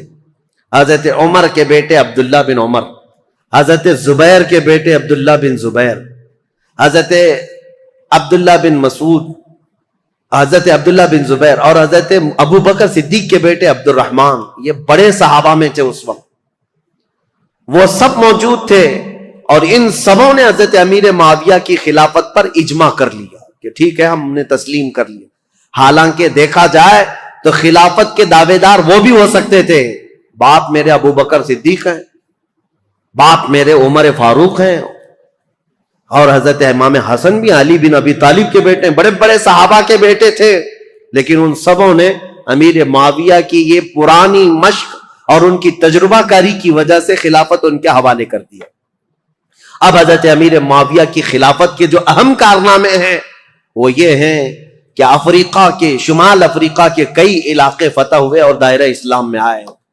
اور سب سے پہلے 55 ہجری کی بات میں بتا رہا ہوں، 55 ہجری میں، اور بعض روایت میں 45 ہجری میں سب سے پہلی فوج امیر معاویہ نے بھیجی تھی جو سندھ کے علاقے میں، یعنی ہمارا پرانا جو ہندوستان تھا، یہاں سب سے پہلی محلب نام سے ایک سپہ سالار امیر معاویہ کے بھیجے ہوئے وہ ہندوستان تشریف لائے تھے. بعد میں باضابطہ لشکر کشی جو ہوئی ہے وہ محمد بن قاسم کا دور ہے، لیکن امیر معاویہ کے زمانے میں 45 ہجری میں ہی سندھ میں قدم رکھ دیے تھے. اب آپ اندازہ کریں، مسلمانوں کی سرحدیں نہیں تھیں، وہ عرب سے نکلے ہوئے لوگ وہاں سے اپنی سرحدیں بناتے ہوئے ہند کے علاقے تک پہنچ گئے. یہاں سندھ میں ایک عورت اس وقت حاکم تھی قبق نام کی، اور یہ بہت سخت قسم کی عورت تھی، اور یہ حاکم تھی، اور اس وقت یہاں ہندوستانیوں پر حکومت کرتی تھی، سندھ کے کچھ علاقوں پر حکومت کرتی تھی. جب حضرت محلب آئے امیر معاویہ کے سپہ سالار، تو یہ قبق نامی خاتون نے ان سے کوئی جنگ نہیں کی بلکہ صلح پر منظوری دی، اور اس کے بعد یہ علاقہ وہ ان کے حوالے کر کے چلی گئی. سندھ کا کچھ علاقہ تاریخ ہے. امیر معاویہ نیشاپور، سمرقند، بخارا، ازبکستان کے علاقے جو جا چکے تھے ان کو دوبارہ حاصل کیا. ملک شام کے کئی علاقوں میں جو بغاوت پھیلی تھی اس بغاوت کو ٹھنڈا کیا، پھر ان علاقوں میں مضبوطی قائم کی. عراق کے وہ علاقے جو حضرت علی کے زمانے میں اور ان کے زمانے میں جنگوں کی وجہ سے اختلافات کے شکار ہو گئے تھے، حضرت امیر معاویہ نے ان سب جنگوں کو ٹھنڈا کر دیا. بردباری ایسی تھی، سیاست ایسی تھی امیر معاویہ کی، انہوں نے اپنے 3 بڑے مشیر ایڈوائزر بنائے تھے. ایک مغیرہ بن شعبہ، دوسرے عمرو بن عاص، تیسرے زیاد بن ابی سفیان. یہ حیرت کی بات میں آپ کو بتاؤں، حیرت کی بات کہ سگا بھائی ہے زیاد بن ابی سفیان، امیر معاویہ کے سگے بھائی ہیں، زیاد نام ہے. یہ سخت دشمنی کرتے تھے امیر معاویہ سے اور بہت کٹر حامی تھے مولا علی کے. ایک گھر میں حضرت علی بن ابی طالب کے سخت حامی تھے اور امیر معاویہ سے سخت دور. لیکن حضرت علی رضی اللہ تعالیٰ عنہ کی وفات کے بعد امیر معاویہ نے اپنی عقل اور دانائی سے ان کو قائل کر لیا اور واپس ان کو بلا لیا اور بصرہ کا انہیں گورنر بنایا. یہ زیاد بن ابی سفیان ایسے آدمی ہیں جن کے بارے میں کہا جاتا ہے کہ اگر یہ پہاڑوں کو بھی کہہ دے تو وہ فرما بردار ہو جائیں. اتنی عقل کے ساتھ وہ معاملات چلاتے. جانوروں کو بھی اگر کہہ دے تو سیدھے لائن میں کھڑے ہو جائیں. زیاد بن ابی سفیان یہ کون تھے؟ امیر معاویہ کے بھائی تھے اور ان کو انہوں نے اپنا ایڈوائزر بنایا ہوا تھا. اور عمرو بن عاص جنہوں نے پورا مصر فتح کیا، صحابی رسول ہیں، عمر میں بہت بڑے ہیں، لیکن مشورہ لینے کے لیے عرب کہتے تھے عمرو بن عاص کے پاس جاؤ. تو امیر معاویہ نے ان کو بنایا تھا. ظاہر سی بات ہے، آپ نے دیکھا وہ جنگ صفین میں کیا کیا. حضرت عمرو بن عاص نے بعد میں اعلان نہیں کر دیا تھا کہ میں اپنے فریق کو معزول نہیں کرتا. عمرو بن عاص امیر معاویہ کے مشیر خاص تھے. تیسرے تھے مغیرہ بن شعبہ، یہ بھی صحابی رسول ہیں، لیکن ایسے زیرک تھے یہ بھی. پورے کوفہ کو کنٹرول کرنے میں اور پورے عراق کو کنٹرول کرنے میں ان کا بڑا ہاتھ تھا. مغیرہ بن شعبہ، یہ تین ایڈوائزر ایسے تھے جو امیر معاویہ کے شانہ بشانہ رہتے. ان تینوں مشیروں سے یہ اپنی پوری حکومت کے سرحدیں کہاں تک پھیلا چکے تھے. بیٹھے تھے دمشق میں اور حکومت کی سرحد ان کی ہندوستان تک تھی.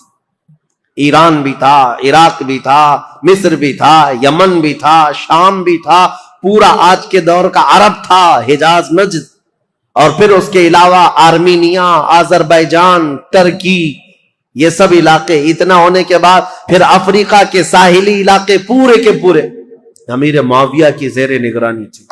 یہ اتنا بڑا خطہ ہے، میں آپ کو کہوں تو یہ بیجا نہ ہوگا کہ خلافت راشدہ کے ختم ہونے کے بعد امیر معاویہ وہ تنہا خلیفہ یا حاکم ہیں جنہوں نے ایک وقت میں 3 بر اعظموں پر اپنی حکومت جاری کی.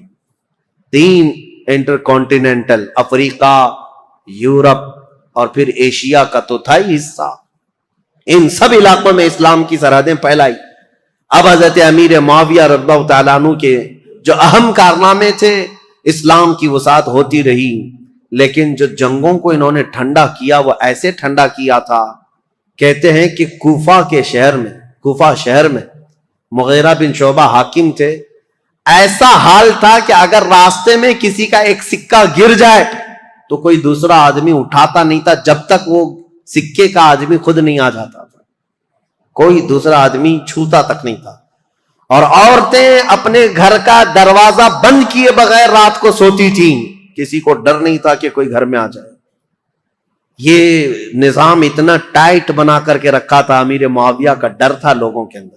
خلافت کو اپنی طاقت سے، اپنی زور سے انہوں نے ہانک کر کے، یہاں تک کہ جو بربر قوم کے لوگ تھے افریقہ کے جنگلات میں رہنے والے، وہ ایسی وحشی قوم تھی کہ وہ تھوڑا سا اگر ان کے سامنے سے کوئی ہٹ گیا تو پھر وہ خبط سوار ہو جاتا تھا اور جنگلی جانوروں کی طرح جھپٹ پڑتے تھے.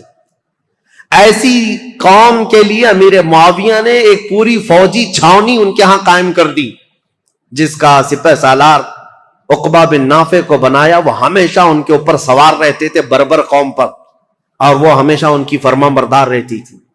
اور کئی ایسے ہیں نیو سٹی ٹاؤن شپ کا پلان سب سے پہلے اس دنیا میں حضرت امیر معاویہ نے قائم کیا. پورا ایک شہر بسایا. جیسے افریقہ میں ایک شہر بسایا قیروان نام سے، اور وہ پورا مرکز اسلام بن گیا بعد میں. ایسے کئی ان کی ایجادات ہیں امیر معاویہ رضی اللہ تعالیٰ عنہ. بحری بیڑے پیدا کرنا، فوج کو ترتیب کے ساتھ، الگ الگ مقدموں کے ساتھ، الگ الگ ٹکڑیوں کے ساتھ، نام کے ساتھ بنانا. اور سب سے پہلے یہ پوسٹ آفس کا جو سسٹم ہوتا ہے، ڈاک کا، یہ امیر معاویہ کے زمانے میں قائم ہوا، جس کا نام انہوں نے برید رکھا کہ سرکاری خط بہت جلد ادھر سے ادھر جا سکیں. اس کے لیے انہوں نے منزلیں رکھی. ایک گھوڑا یہاں سے وہاں تک جائے گا، دوسرا گھوڑا وہاں سے وہاں تک جائے گا. لیٹر پہنچانے کے لیے سب سے تیز کام ہو امیر معاویہ کے زمانے میں ہوا. خط و کتابت بہت تیزی سے جاتی تھی اور خبریں بہت تیز پھیلتی تھی. اور امیر معاویہ رضی اللہ تعالیٰ عنہ نے لوگوں کو ایک چاند پر جمع کیا. یہ سارے ان کے اولیات میں سے ان کے خصائل ہیں, ان کی بہت ساری چیزیں ہیں. لیکن اب آؤ, امن ایسا قائم کیا, 20 سال میں مسلمانوں کی جنگیں نہیں. ظاہر سی بات ہے میرے عزیزوں, امیر معاویہ کا ایک جملہ میں آپ کو سناتا ہوں, یہ ضروری ہے. امیر معاویہ رضی اللہ تعالیٰ عنہ کے پاس ایک جملہ میں آپ کو سناتا ہوں. ان کا جو مشیر خاص ہے زیاد بن ابی سفیان, وہ بصرہ میں تھے. اس نے ایک شخص کے ساتھ کچھ معاملہ کیا تھا اور وہ شخص شکایت لے کر کے سیدھے امیر معاویہ کے پاس آئے. امیر معاویہ نے دسترخوان بچھایا, کھانا کھلایا اور اس کے ساتھ اچھا معاملہ کیا. یہ بات زیاد بن ابی سفیان کو پتہ چلی کہ یہ تو خلیفہ اسلام کے پاس چلا گیا تھا, تو وہ آیا اور حضرت امیر معاویہ کے پاس کہا ایسے تو معاملات خراب ہو جائیں گے, میں نے اس کے ساتھ باز پرس کی ہے اور آپ یہاں پر اس کے ساتھ نرمی کر رہے ہیں, حمایت کر رہے ہیں. ابو حضرت امیر معاویہ نے کہا تھا ایک بات یاد رکھو, ترازو کے دونوں پلے ایک طرح نہ رہنے چاہیے, بلکہ میں نرمی کرتا رہوں اور تو سختی کرتا رہے, اسی سے جماعت میں انتشار سے محفوظ رہے گی. اور ان کو سختی کرنے کا حکم تھا, حضرت امیر معاویہ گلے لگاتے تھے, ان کی سیاست تھی. اور پھر یہ فرماتے تھے, ان کا یہ جملہ کہ جہاں میرا کوڑا کام کر جاتا ہے میں وہاں تلوار نہیں اٹھاتا, اور جہاں زبان کام کرتی ہے وہاں کوڑا نہیں اٹھاتا, اور جہاں یہ سب کام نہیں کرتے ان کی گردنوں پر تلوار رکھ دیتا ہوں. یہ امیر معاویہ کی سیاسیات میں سے تھے. حتیٰ کہ اب میں ان معاملات کو رکھ دیتا ہوں چونکہ یہ ضروری ہے, جو افواہ پھیلانے والے. دیکھیں میں اتنی دیر تک تقریر کیا اور حضرت امیر معاویہ پر اتنی دیر بولنا, یہ بہت احتیاط کے ساتھ بولنے کی ضرورت ہوتی ہے, کیونکہ جنگوں کا دور, اختلافات کا دور. ہاں ہوئے ہیں معاملات, جو نااہل تھے وہ حضرت علی کو گالیاں دیتے تھے ممبر پر بیٹھ کر کے, سب وہ شتم کرتے تھے. خود میں نے بتایا مروان بن حکم جو مدینے کا گورنر تھا وہ حضرت علی کی شان میں برا بھلا کہتا تھا. اور ایسا نہیں ہے کہ یہ لوگ سب وہ شتم کرتے تھے, گالیاں دیتے تھے, ایسا نہیں. کوفہ والے جو لوگ تھے وہ امیر معاویہ کو گالیاں دیتے تھے. یہ سب تو چلتا رہا. ایک صحابی حجر بن عدی جو حضرت علی کے کٹر حامی تھے, ان کا قتل ہو گیا اسی بات پر. وہ حضرت امیر معاویہ کو اور مغیرہ بن شعبہ کو بہت سخت جملے کہتے تھے کہ تم لوگ نااہل لوگ خلافت میں آ گئے, رسول اللہ کے گھر والوں کی یہ خلافت ہے. اس بات پر حضرت امیر معاویہ ان کو نذرانے بھیجتے تھے, ان کو تحفے دیتے تھے. مغیرہ بن شعبہ بھی ان کے وظیفے بڑھا دیتے تھے, حالانکہ ان کے سخت جملے سنتے تھے حجر بن عدی کے. لیکن جو نااہل, بعد میں ایک بار مغیرہ بن شعبہ کوفہ سے باہر گئے تھے اور کسی دوسرے شخص کو گورنر بنا کر گئے تھے, اور حجر بن عدی جو صحابی, یہ حجر بن عدی کون ہے بتاؤں میں آپ. حجر بن عدی انٹرنیٹ پر سرچ کر کے دیکھ لینا. یہ حجر بن عدی وہ صحابی ہیں کہ ابھی 2011-12 میں ملک شام میں جب یہ ریولوشن کی جنگ شروع ہوئی, ابھی تک جنگ چل رہی نا, وہاں پر بمباریاں ہوئیں تو حجر بن عدی کی قبر پر بم گرا اور پورا ٹوٹ گیا, اور حجر بن عدی کی قبر کھل گئی تو حضرت حجر بن عدی کا جسم مبارک صاف اسی طرح سے نکالا گیا. صحابی رسول کا جسم پاک, ان کی تصویر بھی پھیلی ہوئی ہے انٹرنیٹ پر. ملک شام میں حجر بن عدی یہ مولا علی کرم اللہ وجہہ الکریم کے کٹر حامی لوگوں میں سے ہیں. 1400 سال کے بعد میرے عزیزوں جسم اقدس صاف اسی طرح سے نکالا گیا ہے, آپ دیکھ سکتے ہیں, اسی طرح سے نکالا گیا اور دوسری جگہ بحفاظت دفن کیا گیا ہے. اے ظالموں, اپنی آنکھوں سے دیکھو اور کن کن چیزوں کا انکار کرو گے.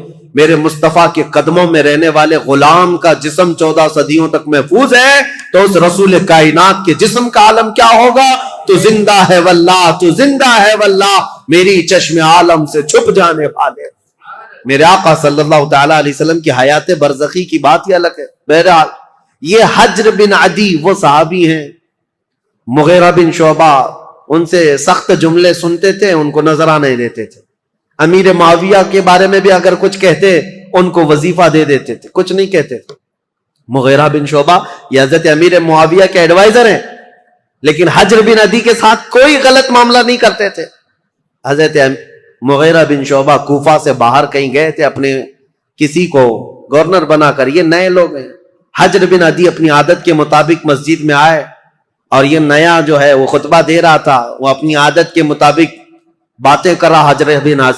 حجر بن عدی کھڑے ہو گئے اور کہا تم سب کذاب ہو، سب سے بڑے جھوٹے لوگ ہو. حقدار تو علی بن ابی طالب تھے اور جس دن وہ گئے ہیں سورج ڈوب چکا ہے. حضرت علی کی فضیلت بیان کرنے لگے. یہ جو والی بنا تھا کوفہ کا وہ کھڑا ہوا اور سیدھے آ کر حضرت حجر بن عدی کو قتل کر دیا، صحابی رسول. تو یہ معاملات تو ہوتے رہے، ادھر بھی قتل ہوئے ادھر بھی قتل ہوئے. لیکن حضرت امیر معاویہ کا جو دور آیا، انہوں نے زمام خلافت کو ایسا مضبوطی سے تھاما کہ پوری ہر جگہ امن قائم کر دیا. اتنا تو ہے کہ مکہ میں، مدینہ میں، کوفہ میں، بصرہ میں، ہر جگہ امن قائم کر دیا.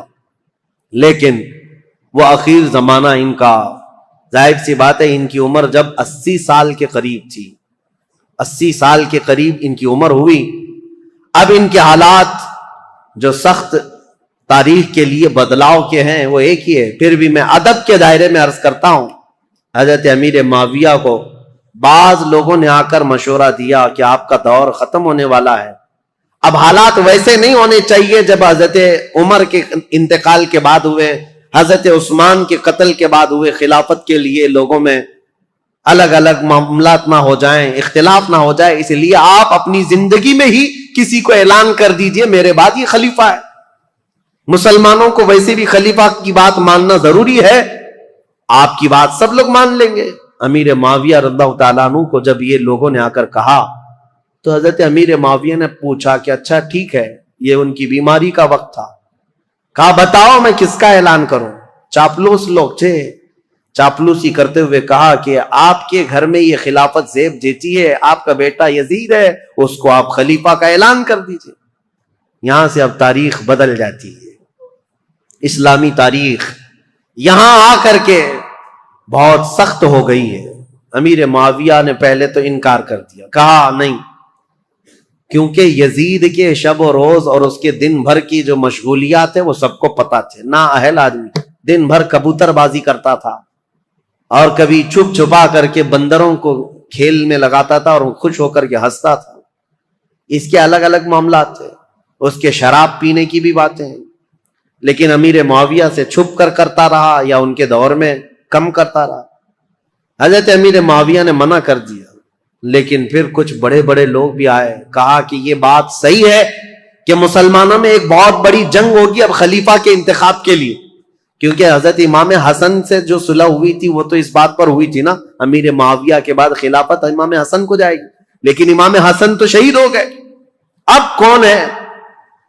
تو بہت سارے لوگ اس وقت جو موجود تھے انہوں نے اس بات کا ویرودھ بھی کیا، انکار بھی کیا، کیونکہ ابھی 3 بڑے صحابہ موجود تھے. سیدنا ابو بکر صدیق کے بیٹے عبد الرحمن، حضرت عمر کے بیٹے عبداللہ بن عمر، اور حضرت علی کے بیٹے امام حسین. یہ بڑے بڑے صحابہ، اور حضرت زبیر کے بیٹے عبداللہ بن زبیر یہ بھی موجود. تو ایک صحابی آئے حضرت امیر معاویہ کے پاس، احنف بن قیس. انہوں نے کہا کیا یہ اچھا ہوگا کہ آپ اعلان کر دیں عبداللہ بن عمر کے نام پر، ان سے افضل کوئی نہیں ہے، کیونکہ وہ بڑے صحابی ہیں، رسول اللہ کا زمانہ پائے. امیر معاویہ رضی اللہ تعالیٰ عنہ کے سامنے یہ سب معاملات تھے. انہوں نے پھر مغیرہ بن شعبہ کو بلایا جو کوفہ کے گورنر تھے، زیاد بن ابی سفیان کو بلایا، پھر پوچھا تو انہوں نے کہا کہ جیسا آپ کہنا چاہتے ہیں ہم کرنے کو تیار ہیں، ہم لوگوں کو سنبھال لیں گے جیسے 20 سال سے سنبھال رہے ہیں. تو امیر معاویہ نے خط لکھ دیا سب کے نام پر کہ میری زندگی آخر دور کو پہنچ چکی ہے، اے مسلمانوں میں اپنی زندگی میں اعلان کرتا ہوں میرے بعد میرا بیٹا یزید بن معاویہ تخت خلافت کا جانشین ہے. مغیرہ بن شعبہ لے کر کے گئے، انہوں نے تو نافذ کر دیا. زیاد بن ابی سفیان جو تھے انہوں نے بھی نافذ کر دیا. اب مدینے کا مسئلہ تھا، مدینے میں مروان تھا، مروان کو لکھ کر کے بھیجا گیا، لیکن اس میں نام نہیں لکھا گیا. پہلے خط میں یہ لکھا گیا کہ امیر معاویہ یہ چاہتے ہیں مسلمانوں میں جنگ نہ ہو، اس لیے اپنی زندگی میں کسی کے خلیفہ ہونے کا اعلان کرنا چاہتے ہیں.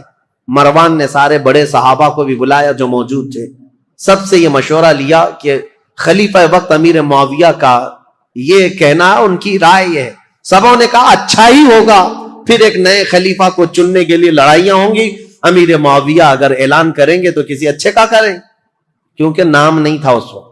سب مدینے والے اس بات پر راضی ہو گئے، ٹھیک ہے۔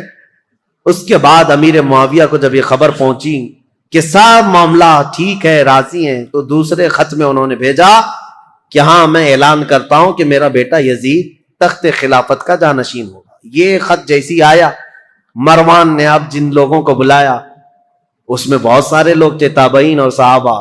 اس نے کہا امیر معاویہ نے اپنے بیٹے کے خلافت کا اعلان کیا ہے۔ سب سے پہلے اب مروان نے جو بات کہی، یہ کہی تھی رسول اللہ صلی اللہ تعالی علیہ وسلم کی سنت پر اور ابو بکر اور عمر رضی اللہ تعالیٰ عنہ کی سنت پر امیر معاویہ اپنے بیٹے کو خلیفہ کا اعلان کر رہے ہیں۔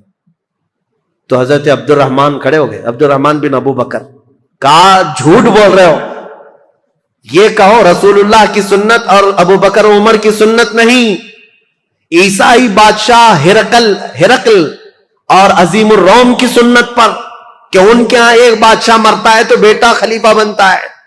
اسلام میں ایسا نہیں، تم جھوٹ بول رہے ہو۔ ابو بکر اور عمر کی سنت ہوتی تو ابو بکر نے اپنے بیٹے کو خلیفہ نہیں بنایا، عمر نے اپنے بیٹے کو خلیفہ نہیں بنایا، بلکہ ان خلفاء نے اپنے خاندان کو خلافت سے دور رکھا رضوان اللہ علیہ مجمعین۔ حضرت عبد الرحمن بن ابو بکر کھڑے ہو گئے، پھر حضرت عبداللہ بن عمر اور عبداللہ بن زبیر، یہ دو بڑے صحابہ تھے، ان سے پوچھا گیا تو انہوں نے کہا ہم نے یہ سوچا تھا کہ امیر معاویہ اس معاملے میں اچھا کریں گے، خیر خواہی کا ان کے ساتھ ہمارا معاملہ تھا، لیکن ہم ان کی خلافت کو صرف اس لیے تسلیم کیے ہوئے تھے 20 سال سے امیر معاویہ کی کہ ہم جنگیں دیکھ چکے تھے، مسلمانوں کا خون نہ بہے، ورنہ امیر معاویہ سے افضل صحابہ بھی موجود تھے خلافت کے وقت، لیکن ہم نے ان کو تسلیم کیا۔ تو اس کا مطلب یہ نہیں ہے کہ اب امیر معاویہ کے خاندان میں بھی یہ چلتا رہ جائے۔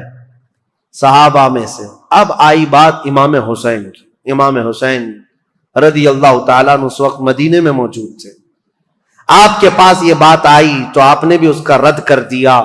یہ معاملات ابھی چل رہے تھے اور زمانہ تاریخ ہجری کا 60ویں ہجری کو پہنچا تھا، رسول کریم صلی اللہ تعالیٰ علیہ وسلم کی وفات کو 50 سال گزر چکے تھے۔ امیر معاویہ ایک دن بیماری کی حالت میں اس دار فانی کو کوچ کر گئے، انتقال ہو گیا، خلافت کا معاملہ لٹک گیا، اور اس طرح کہ انہوں نے آلریڈی اعلان تو کر دیا تھا، آدھا اعلان، اور سب کو متی نہیں بنا لیے، سب کے ساتھ منظوری نہیں ہوئی، اس لیے خلافت کا معاملہ لٹکا ہوا تھا۔ ظاہر سی بات ہے خلیفہ برحق اس وقت ہوگا جب سارے لوگ ایک ساتھ بیعت کر لیتے۔ بڑے صحابہ مدینے کے، مکہ کے اور حجاز کے بہت سارے صحابہ نے اس کا انکار کیا تھا، کوفہ کے بھی بہت سارے صحابہ جو موجود تھے انہوں نے انکار کیا تھا کہ یہ وصیت نہیں مانی جائے گی، مسلمانوں کے معاملات مسلمانوں کے ہاتھ میں رکھے جائیں، وہ جسے چاہیں منتخب کریں۔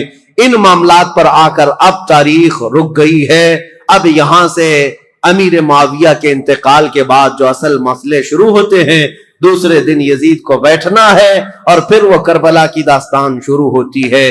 انشاءاللہ العزیز ہمارے پاس 2 دن باقی ہیں، کل کی شب 10ویں شب ہے، اور اس کے بعد سنیچر کے دن دوپہر میں سے پہلے شہادت کے امام حسین کے وہ واقعات، کربلا تک کے معاملات آپ کے سامنے رکھے جائیں گے انشاءاللہ۔ میں نے تاریخ اسلام کو حضور اکرم صلی اللہ تعالی علیہ وسلم کی بعثت سے پہلے سے لے کر عرب کے حالات، دنیا کے حالات سے لے کر یہاں تک بیان کیا۔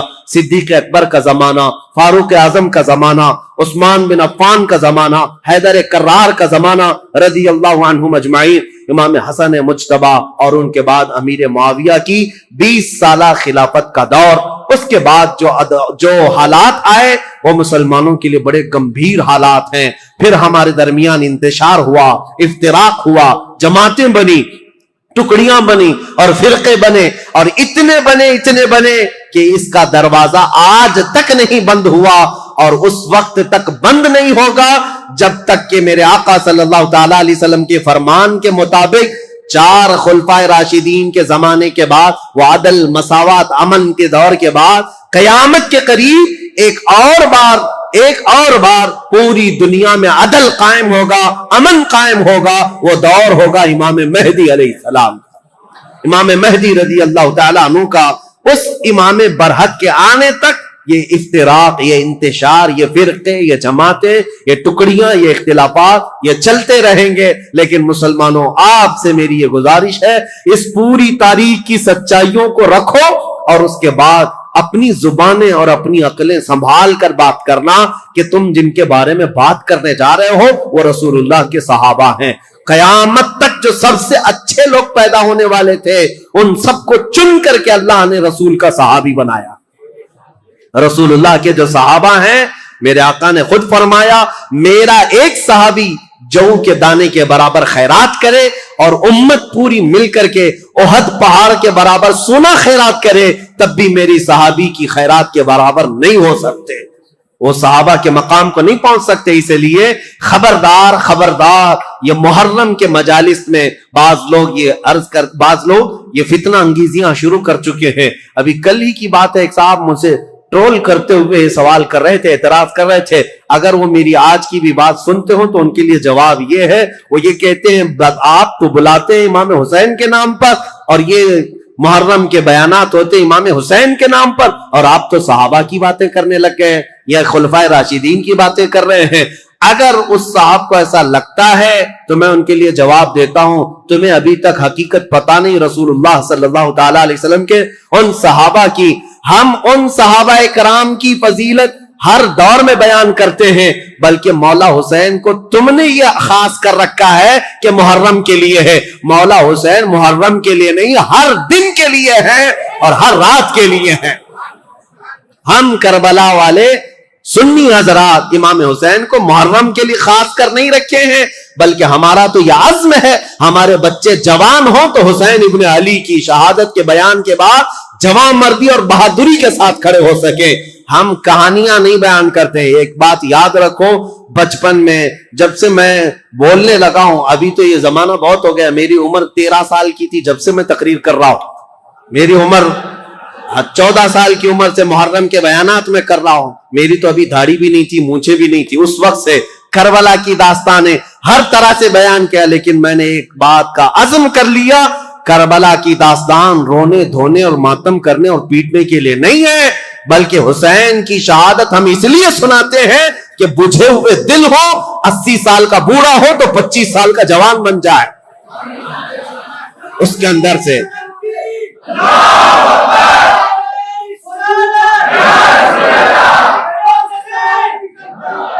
میرے عزیزوں، یہ ہے عزیزان گرامی وقار مولا حسین ابن علی رضی اللہ تعالیٰ عنہ کا ذکر پاک ہم اس لیے کرتے ہیں کہ بزدلی ختم ہو جائے، ڈر ختم ہو جائے۔ میرے 2 منٹ کی اس گفتگو میں لوگوں کو جوانی آ سکتی ہے، تو حسین ابن علی کا پورا تذکرہ اگر پڑھ لو تو کیا جوانی نہیں آئے؟ میرے عزیزوں، حقیقت یہی ہے کہ ہم نے کربلا کی داستانیں سنی ہیں تو رونا دھونا تو اپنی جگہ پر، غم ہے ہمیں حسین کا، اور یہ غم ہماری موت تک ختم نہیں ہو سکتا، لیکن غم کا مطلب یہ نہیں ہے کہ ہم دنیا کو یہ دکھائیں کہ ہم صرف رونے والی قوم ہیں۔ ہاں، حسین ابن علی رضی اللہ تعالیٰ عنہ کے شہادت کا غم ہے تو دنیا کو ہم یہ بھی بتائیں کہ اس حسین نے ہمیں جوان مردی، استقلال اور استقامت بھی سکھایا ہے کہ ہمیشہ اپنی طرف نظر کرتے ہوئے یہ مت دیکھنا کہ میری جماعت میں 22 لوگ ہیں، 70 لوگ ہیں، 80 لوگ ہیں، بلکہ حسین کا یہ پیغام ہے، کوانٹیٹی نہیں دیکھی جائے گی، کوالٹی دیکھی جائے گی، چاہے 22,000 کی تعداد ہو کہ 22 لاکھ کی تعداد ہو۔ اسی لیے آج میں اکثر یہ جملہ کہتا ہوں جب لوگ ہم سے یہ کہتے ہیں مولانا آپ جس ملک میں رہ رہے ہیں ہم مائنورٹی میں ہیں، حالات اچھے نہیں ہیں، ہم ان سے یہی کہتے ہیں میرے ہاں آج کی مائنورٹی دیکھ رہے ہو آپ 30 کروڑ کی تعداد میں ہو کر کے بھی ابھی بھی کہتے ہم مائنورٹی میں ہیں۔ دنیا کی سب سے بڑی مائنورٹی میں تو حسین تھے جو کربلا کے میدان میں اترے، انہوں نے کبھی یہ جملہ نہیں کہا کہ ہم تعداد میں کم ہیں، بلکہ اپنے ہر بیٹے کو میدان میں اتارا، 6 مہینے کے بچے کو بھی لے کر کے آ گئے اور مولا رب العالمین کی بارگاہ میں اس کی شہادت پر یہ نہیں کہا میں مظلوم مارا گیا، میرا بیٹا مارا گیا، بلکہ رب العالمین کی بارگاہ میں اس حسین نے یہ عرض کیا تھا پورے مسلمانوں کو پیغام دیتے ہوئے، اے اللہ دین اسلام پر آنے والی مصیبتوں پر میرے 6 ماہ کے بچے کی قربانی بھی قبول فرما رب العالمین کی بارگاہ میں۔ اسی لیے عزیزان گرامی وقار، ہماری اب یہ جو کربلا کی تاریخ شروع ہوتی ہے وہ امیر معاویہ کے انتقال کے بعد اب ملک شام کے جو حالات بدلے، دمشق کے حالات بدلے، کوفہ کے حالات بدلے، مدینہ طیبہ کے حالات بدلے، یہاں عبداللہ بن زبیر مکہ میں تھے، عبداللہ بن عمر مدینہ میں تھے، ان سب صحابہ کے درمیان جو ایک کشمکش چل رہی تھی، اب اگلا دور کس کا ہوگا، اب کیسے ہوگا، ان حالات میں جو حالات برے ہوئے صحابہ کے ساتھ، اب وہ تاریخ کی کڑوی باتیں بھی کل ہمیں سننے کے لیے جگر رکھنا ہے۔ اللہ کریم ہماری تاریخ کی سچائیوں میں آنے والے جو برے واقعات ہیں ان سے قوم مسلم کو عبرت لینے کی توفیق عطا فرمائے۔ رب العالمین ہمیں ہر یزیدی فتنے سے محفوظ فرمائے۔ جنہوں نے اسلام کی بیخکنی جڑ اکھاڑنے کی سازشیں کی ہیں، رب العالمین ان کی تمام نسلوں کو ختم فرمائے۔ جو اسلام اور بانی اسلام کی طرف انگلی اٹھائے، رب العالمین تو اس ظالم گستاخ کو کیفر کردار تک پہنچا، اور مولا کریم اسلام کے اس کھیتی کو، اس باغیچے کو خزاں پہنچنے سے اس کو لہلہاتا ہوا سرسبز و شاداب فرما دے۔ آج زمانے کو پھر سے ہے ضرورت حسین کی، اور ہر دور میں جو یزیدی فتنہ آتا ہے اس دور کو ختم کرنے کے لیے مولا تیری بارگاہ میں اس محرم کے مجالس میں ہم یہ دعا کرتے ہیں، ہمارے مجمع میں، ہمارے جلسوں میں، ہمارے محلے میں اب فاطمہ کا بیٹا حسین تو نہیں آ سکتا، مولا حسین کی چھاؤں میں پلنے والا کوئی جوان قائد ہمیں عطا فرما، غلام حسین عطا فرما، جو صلاح الدین کا بازو لے کر آئے، جو خالد بن ولید کی تلوار لے کر آئے، جو شہاب الدین کا حوصلہ لے کر آئے، جو اورنگزیب کی دانائی لے کر کے آئے۔ رب العالمین ہم سب مسلمانوں کو کھوئی ہوئی عزت اور وقار عطا فرما۔ وآخر دعوانا الحمدللہ رب